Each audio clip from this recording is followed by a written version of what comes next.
The Major League Baseball trade deadline only has 24 hours left to go, but the Diamondbacks and Mariners didn't waste any time.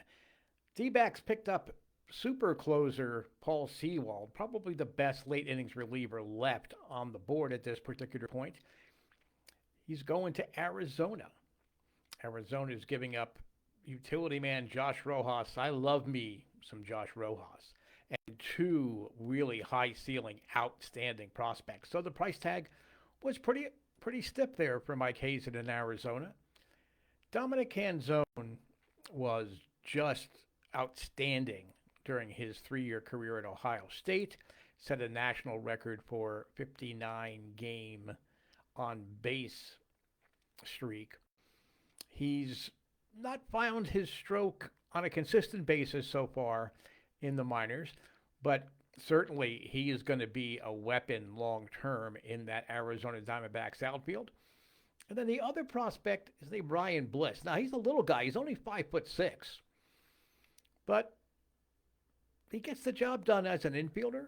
But his major league future is probably tied into his ability to also be an effective reliever. I see Bliss really being almost like a Tom Gordon of the 21st century, a small guy, throws pretty hard, that's going to be able to pitch some leverage innings in a major league bullpen.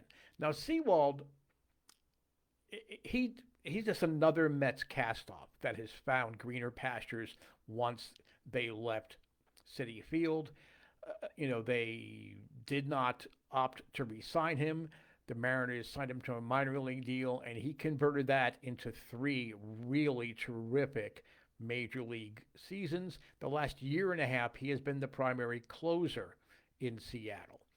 Sewald has a variety of pitches. He has found a way to throw them all for strikes on a more consistent basis than he did when he was with the Mets.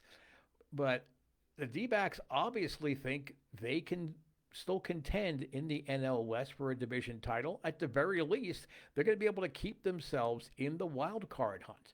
If you're going to really put some money down on this, wouldn't you rather go with an Arizona Diamondbacks side that's been smacking the ball all over the field and now has a lights-out ninth inning closer in Paul Sewald?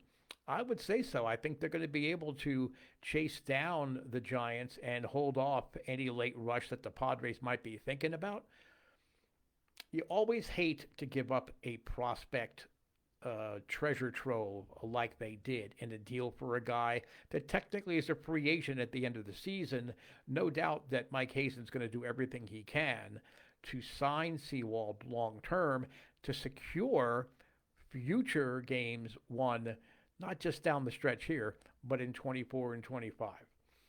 I'm Steve Feck. This is the Slasher Sports Baseball GM Report.